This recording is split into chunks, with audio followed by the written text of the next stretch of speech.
Good morning, children, and welcome to your English lesson for today. Today is our final lesson on suspense writing as part of our big unit we've been doing. Last week, we learned all about suspense writing, the skills of suspense writing, and then through this week, on a little 4-day journey, we've been writing our story all about a spooky Brindley Heath. And those of you I've been talking to, I've really enjoyed speaking to you about this through the week. Lots of you saying you really like this style of writing, so I'm glad you've enjoyed it. Like I say, this is our final lesson on it. Today we finish it because we're starting a new unit tomorrow. Okay. In terms of this lesson that I'll come into a minute, by the end of this session you'll have finished your story, and we're going to ask that this is what you submit for this week's writing. Okay. So you try and send it in to us, either pop in the share your work folder, or send it us on a chat message, or send it us via email. We're desperate to have a look at what you've come up with, and then we can do some whole class feedback for everyone. Remember, whatever you've done, be proud of it. I'm sure it's a really high quality. The stuff that I've seen coming through this week, I've been really impressed with. So, structure for this week. Monday, we described the school setting, getting back to school, starting that story. It's all gone a bit creepy. Tuesday, we should have moved into the school, perhaps through the entranceway, through the library area, and into the hall. Yesterday, some conversation between you and your partner, trying to gear them up to keep going, because they're getting very scared now. What is going on? This is all very strange. And today is finishing it all off. So we're going to an ending, moving into the classroom, moving into year 6. You can either go into 6M or 6W. And we're going to leave it on a bit of a cliffhanger for the reader, making them wanting to read on more. All the way through, you should be creating your final copy as you go along, that pride and care from start to finish. So, part 4, the finale. So we've come back to school and it's very eerie. We've moved into the school through the library, the hall, and now we're at 6M. I'm going to add in, or 6W. It might be you want to go 6W. Here we want to create that final element of suspense. We're going to build it up. And then, in my opinion, the best thing to do is leave it on a cliffhanger. Leave the reader begging for more. So we're going to hint to lots of things being about to happen, but we're not actually going to say what it is, because that's what they do in films and that's what they do in stories, that really, in a way, it kind of angers the reader, because they're kind of like left a little bit frustrated, but it's what creates discussion afterwards. So, when you watch a film and you don't know what quite happened at the end, it's left on a cliffhanger. That's what makes you go and talk to the people around. Oh, have you seen that film? It was amazing, but I don't know what it was. And that's what we want to try and do with our readers when they read our stories. Okay. I've left these ideas on the screen here from when we did about entering into the school, because these are all the sorts of things that you can talk about in the classroom. So as we go into 6M, there could be cobwebs in the corner, dust and debris everywhere, litter on the floor, chairs knocked over, books thrown off the shelves, decaying walls. I think a light is a really good one, light flickering on and off. Maybe it's submerged into darkness at some point. Nobody could be seen, but maybe you could hear someone whimpering in the background or something. Carpet pulled up, displays ripped to pieces, pictures falling off the wall. I'm not saying you need to include all of that description in your description of when you walk into the classroom, but they're just some ideas for a few sentences if you want to give some picture of the setting, and again some of the noises we can use as well. Now, what I'm going to do now is refer to my scaffold sheets. So that's what I'm going to say here. I'm going to go to the scaffold sheet, because that gives you all the stuff you're going to need in terms of writing this finale. So I'm going to flick to that now, and I suggest you keep watching the video, but when you come to your writing, make sure you have this scaffold sheet loaded up, because this is where everything is. To start off with, I've got a model for writing, and this is again is our waggle we've used all the way through. And it says, well, what is suspense? Suspense is a state or feeling of being excited or anxious or uncertain about what may happen next. That's what we've done all the way through this piece of writing. So this is our waggle when they went into the creepy cabin or the creepy bungalow. Frightened, we made our way forwards, our eyes now beginning to adjust to the dark. The hallway itself was horrifying. The ceiling was covered in cobwebs and the walls were decayed. The whole place was falling apart. Up ahead was a candlestick holder, but it wasn't lit. The only light came from behind the door at the end of the hallway, the room we were hoping to get to. All of a sudden there was a noise, like somebody was groaning. What was that? Screamed Fiona. Nothing, just the wind. Keep calm, I said, crying inside. We slowly tiptoed down the corridor, brushing the cobwebs out of the way. The floor creaked beneath us. Then another noise, but louder this time. It was from behind the door. Oh, what was that? Sobbed Fiona. Then, in that instant, the door flung open. A blinding light lit up the hallway. At that moment, we saw it. Run! Back! Now! Go! I screamed. And there you go. That's the final part of the waggle we looked at the start to the cabin, and that's their ending to the story. And as you can see, it doesn't. What's really effective about this is it builds up and up and up, but actually it doesn't give all the answers away. I've highlighted in yellow here the really effective elements of suspense. All of a sudden there was a noise, like somebody groaning. We don't know what that noise was. It doesn't tell us exactly what it was. It gives us a bit of a mystery to it. And then there's that other noise, but louder. Again, not too much information. We don't know what it is. It builds up and builds up and builds up. And then this third thing happens. The door flung open.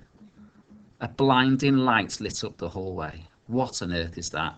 And I love this ending. It's so simple.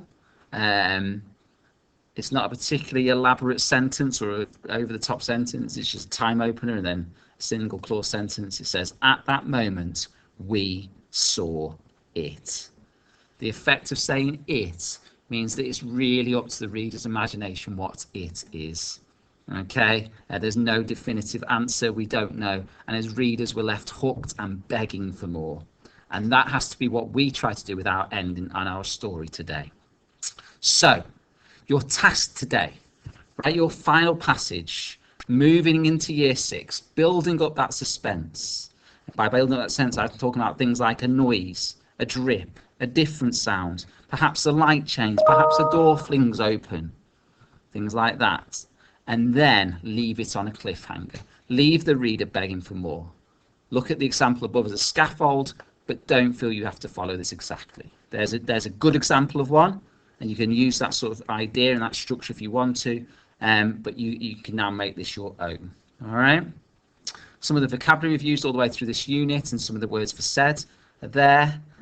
We've also got this part here with all the different things that we can talk about in terms of description of the room as we're going along.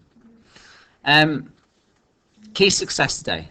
Range of sentence types and lengths. Some description of the surroundings.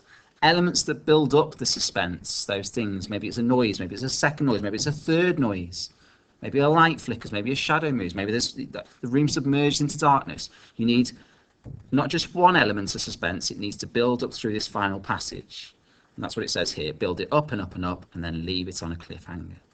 The stretch, which really applies to all of you. I think you can all have a go at the stretch. Try some advanced punctuation out. Semicolon, dash, brackets, ellipse. Detailed descriptions with precise and adventurous vocabularies when you're describing that wall. Think about the word choices, the verb choices.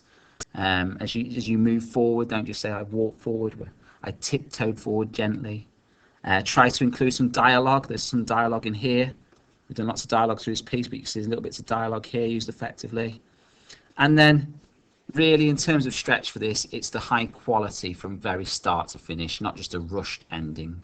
Okay, I'll very quickly model to you just how I might start it, and then really it's over to you guys. So what I would do to start is I'd perhaps look back at that model version, use that as a bit of a scaffold for me, and think about myself entering into 6M. So frightened, we made our way forwards, our eyes now beginning to adjust to the dark. In my story, I haven't talked about being dark at all, so that won't work for me. But I could use like an emotion opener like it does there. But I'm not going to use frightened. Let's think of something different.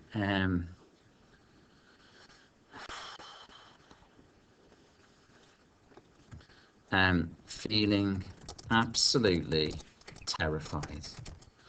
We, both myself and Nicola, slowly made our way into the classroom.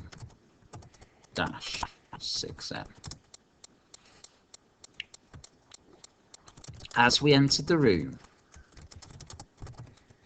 door made a strange creaking sound.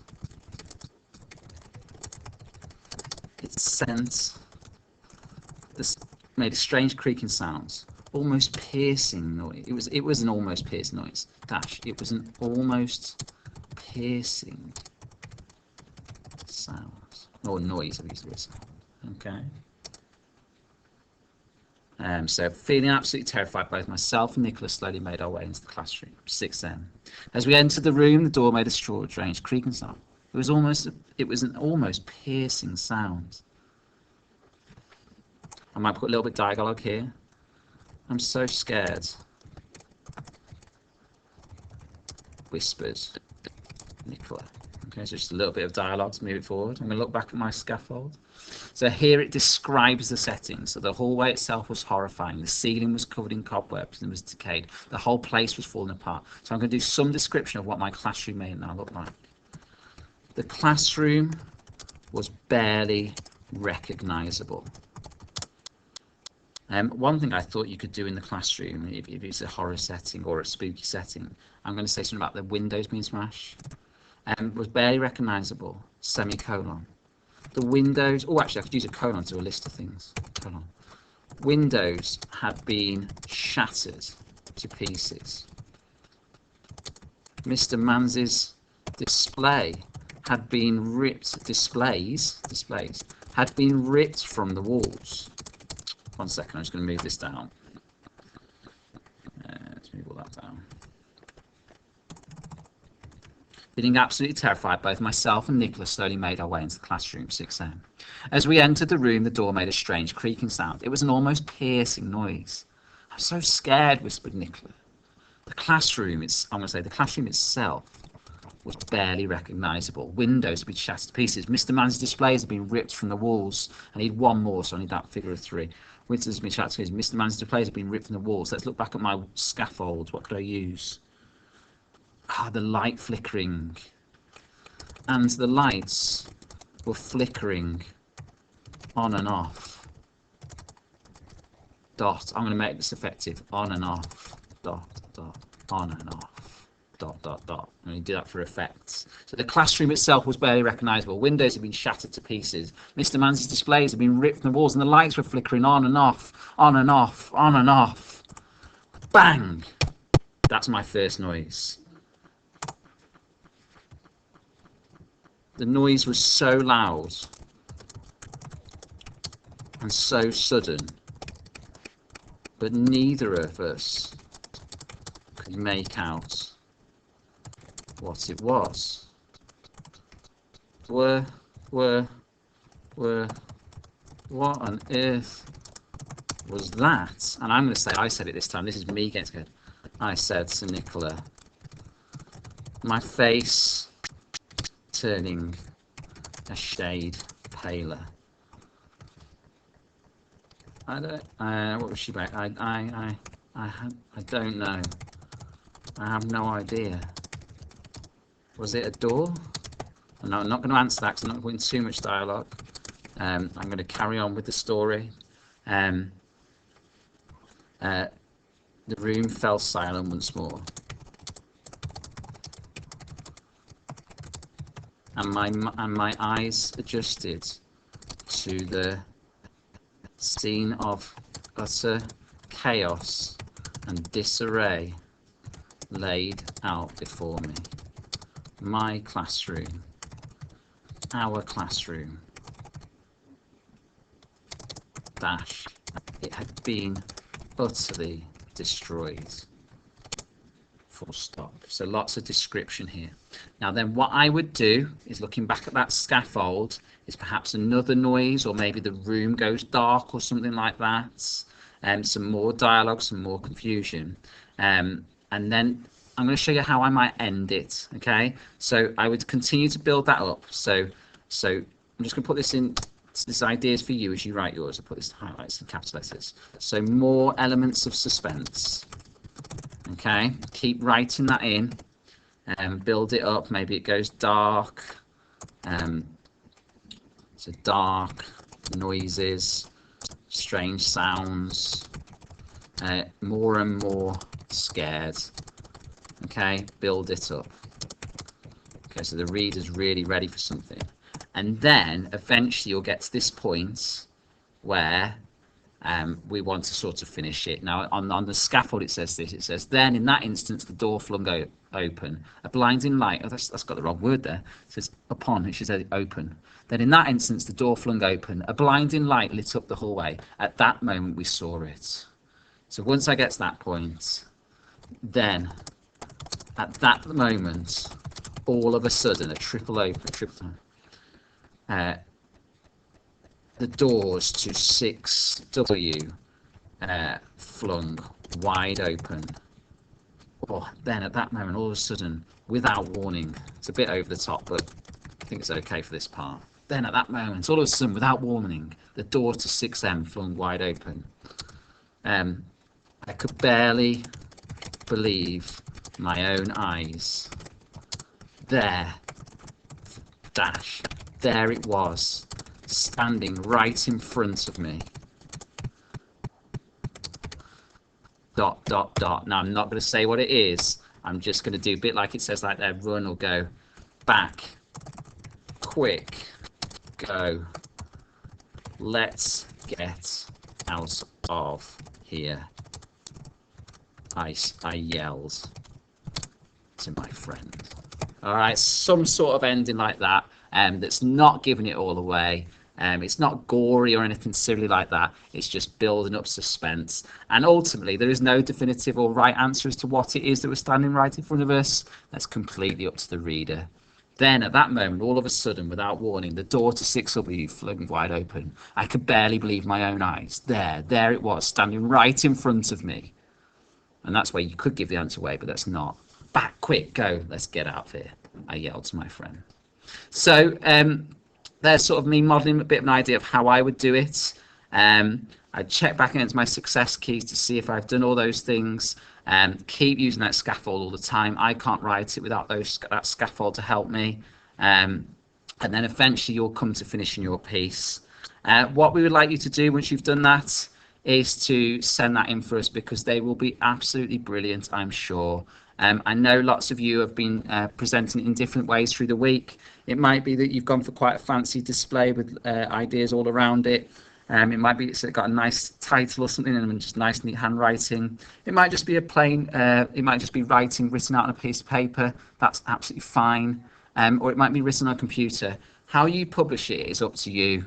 How it looks, the final copy, is up to you. As long as within it we've got that quality piece of suspense writing all about our school. Thank you guys. I've really enjoyed recording these lessons about the suspense writing. I hope you've enjoyed doing the writing, and me and Miss Withers can't wait to read what you've put together this past week. All right, don't make it too much scary though, because I don't want to have nightmares. All right, see you later. Bye.